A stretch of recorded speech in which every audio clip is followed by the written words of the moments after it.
Saudi में बैंकों की छुट्टियां, तारीख हुई जारी।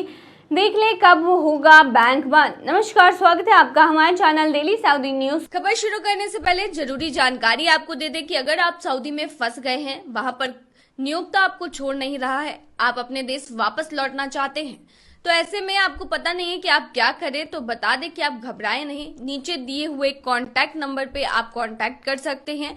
वहां से आपको जो जरूरी हेल्प है वो मिल जाएगी। कानूनी प्रक्रियाओं के तहत सारी कार्रवाई करके आपको महज 3 से 4 दिन के अंदर खरूज लगाकर वापस अपने देश सही सलामत पहुंचा दिया जाएगा। तो दिए गए नंबर पर आप संपर्क कर सकते हैं। पर अगर आप सऊदी अरब में रहते हैं, किसी भी देश के हों, तो चलिए हम आपको बताते हैं कि आखिर सऊदी अरब में 2026 से 2029 तक बैंक किन दिनों बंद रहने वाला है। दरअसल सऊदी सेंट्रल बैंक यानी सामा ने 2026 से 2029 तक बैंकों और अन्य वित्तीय संस्थाओं के लिए छुट्टियों और कामकाज का पूरा शेड्यूल जारी कर दिया है। तो इजी वे में आपको बताते हैं। सबसे पहले ईद उल फित्र की छुट्टियों के टाइम बैंक और फाइनेंशियल इंस्टीट्यूट जो है वो बंद रहने वाले हैं। जैसे 2026 में 17 से 23 मार्च, 2027 में 7 से 11 मार्च, 2028 में 27 फरवरी से 2 मार्च और 2029 में 12 से 18 फरवरी तक। ईद अल अजहा की छुट्टियों की बात करें तो 2026 में ये 24 से 28 मई के लिए बंद रहेगा, 2027 में 16 से 20 मई के लिए बंद होगा, 2028 में 3 से 9 मई के लिए बंद होगा, 2029 में 22 से 26 अप्रैल के लिए बंद होगा। RTGS यानी पैसे ट्रांसफर सिस्टम जो है उसकी भी छुट्टियां रहेंगी। बता दें ईद उल फित्र की बात करें तो 2026 में 19 से 22 मार्च तक छुट्टी रहेगी, 2027 में 8 से 10 मार्च छुट्टी रहेगा, 2028 में 27 से 28 फरवरी छुट्टी रहने वाली है, 2029 में 13 से 15 फरवरी छुट्टी रहेगी। ईद उल अजहा की बात करें तो 2026 में 26 से 28 मई तक छुट्टी रहेगी, 2027 में 16 से 18 मई तक छुट्टी रहेगी, 2028 में 4 से 7 मई तक छुट्टी रहेगी और 2029 में 23 से 25 अप्रैल तक छुट्टी रहने वाली है। अनऑफिशियल छुट्टियों की बात करें तो राष्ट्रीय दिवस यानी 23 सितंबर को छुट्टी मिलती है। अगर शुक्रवार को हो तो छुट्टी गुरुवार को मिलेगी, अगर शनिवार को हो तो छुट्टी रविवार को होगी।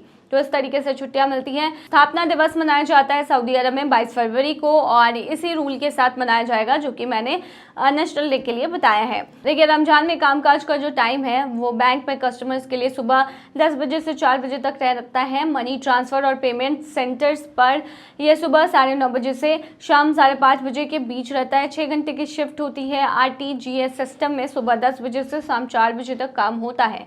हर सीजन में खास सर्विसेज मक्का मदीना एयरपोर्ट, बंदरगाह और बॉर्डर पर बैंक और एक्सचेंज सेंटर्स खुले रहते हैं। ज़रूरत वाले इलाकों और भीड़भाड़ वाली जगहों पर कुछ शाखाएं छुट्टियों में भी खुली रहेंगी।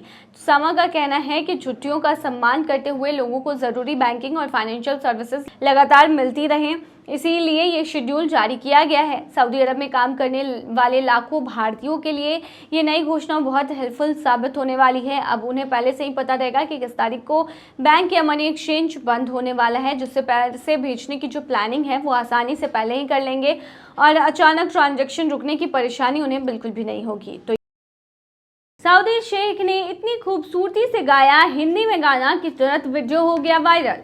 सोमवार को रियाद स्थित भारतीय दूतावास में एक ऐसा नजारा देखने को मिला जिससे वहां मौजूद सभी लोग मंत्रमुग्ध हो गए। दूतावास ने सऊदी अरब के सिंगर अहमद सुल्तान मेहमानी ने मशहूर बॉलीवुड गाना फिर भी दिल है हिंदुस्तानी गाया। सऊदी सिंगर ने जिस खूबसूरती से हिंदी गाना गाया उसकी काफी तारीफ हो रही है। भारतीय दूतावास ने हिंदी दिवस के मौके पर कार्यक्रम आयोजित किया था जिसमें भारतीय समुदाय के लोगों के अलावा स्थानीय लोग भी मौजूद थे। कार्यक्रम के दौरान मेहमानी ने कहा, मैं बचपन से हिंदी गाने को बहुत सुनता हूँ, मैं बॉलीवुड का बहुत बड़ा फैन हूँ। मैं आज अपने फेवरेट गानों में से एक गाने को गाने जा रहा हूँ जो सऊदी अरब के दिल से भारत के लिए है। हिंदी गाना गाते हुए सऊदी अरब के सिंगर का वीडियो वायरल हो रहा है और उनकी सुरीली आवाज और सही हिंदी उच्चारण की यानी प्रोनाउंसिएशन की तारीफ हो रही है। सोशल मीडिया पर यूजर्स खूब लिख रहे हैं कि संगीत सीमाओं का मोहताज नहीं होता। एक्सपर्ट एक यूजर ने लिखा कि एक सऊदी नागरिक को हिंदी से प्यार करते और फिर भी दिल है हिंदुस्तानी गाते हुए सुनकर बहुत अच्छा लगा। इस तरह की सुंदर चीजें भारतीय संस्कृति के वैश्विक प्रभाव को दिखाती है। ये बताती है कि कैसे भाषा और संगीत देशों को जोड़ देते हैं। हिंदी दिवस प्रोग्राम में सऊदी नागरिकों ने बड़ी संख्या में हिस्सा लिया और भारतीय स्कूलों के बच्चे भी वहां पहुंचे थे। सऊदी अरब में भारत के राजपूत डॉक्टर सुहेल एजाज खान ने प्रोग्राम का उद्घाटन किया था। अहमद अल मैमानी, जिन्हें अहमद सुल्तान के नाम से भी जाना जाता है, बचपन से ही बॉलीवुड के प्रति लगाव रखते थे। खलीज टाइम की एक रिपोर्ट के अनुसार उन्होंने हिंदी सिनेमा को VHS कैसेट्स के जरिए देखा, क्योंकि उस समय सऊदी अरब में सिनेमा हॉल मौजूद नहीं थे। हिंदी सिनेमा के प्रति उनकी यह दीवानगी की वजह से ही वो हिंदी गानों की तरफ इतने आकर्षित हुए। हिंदी दिवस प्रोग्राम में सऊदी नागरिकों ने बड़ी संख्या में हिस्सा लेकर उन्होंने बता दिया कि जो भी भारतीय सऊदी अरब में रहते हैं उनसे वो कितना प्यार करते हैं। यही रीजन है कि बहुत सारे लोग हिंदी दिवस में पहुंचे और वहां पर ये गाना सुनकर वो भी मंत्रमुग्ध हो गए। ड्राइवर की नौकरी का झांसा देकर बकरी चराने भेजा, हो गई मौत। सऊदी अरब में झारखंड के लोहरदगा के रहने वाले जाबिर अंसारी नाम के युवक की संदेहस्पद स्थिति में मौत हो गई है। इस घटना के बाद जाबिर अंसारी के परिवार गम में डूबे हुए हैं। अब जाबिर के परिजन सऊदी से उनके शव को वापस लाने के लिए नेता और प्रशासन से गुहार लगा रहे हैं। इल्जाम है कि जाबिर अली को सऊदी में जानवर चराने का काम दिया गया था और जानवर के मालिक जाबिर को प्रताड़ित करता था। दरअसल झारखंड के लोहरदगा जिले के रहने वाले जाबिर अंसारी अपने बच्चों के लालन पालन और परिवार को अच्छी जिंदगी देने के लिए काम करने गए थे, लेकिन सऊदी अरब में जाबिर अंसारी की संदिग्ध परिस्थितियों में मौत हो गई है। इस घटना की जानकारी मिलने के बाद उनके परिजनों पर दुखों का पहाड़ टूट पड़ा है। मृतक जाबिर अंसारी के शव को सऊदी से वापस मंगाने के लिए पीड़ित परिवार ने वहां के MP सुखदेव भगत और जिला प्रशासन से गुहार लगाई है।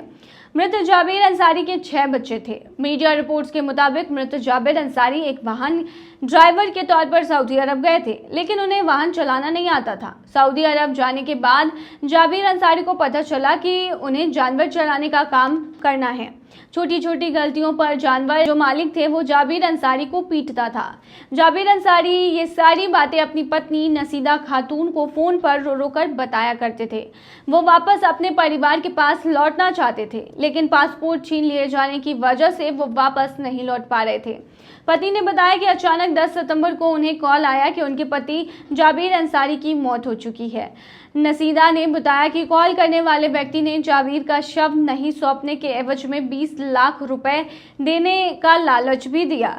संदेह स्थिति में मौत होने के बाद पत्नी ने सांसद सुखदेव भगत और जिला प्रशासन से शव वापस लाने की गुहार लगाई है।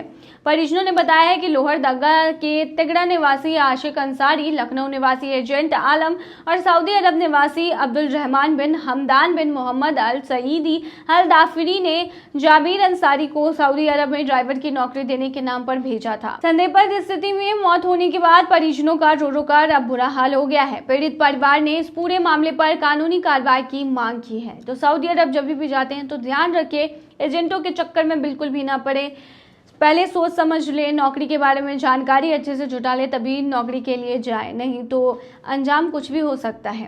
तो ये थी तमाम जानकारी। बने रहिए ऐसी तमाम खबरों के लिए डेली सऊदी न्यूज़ पर।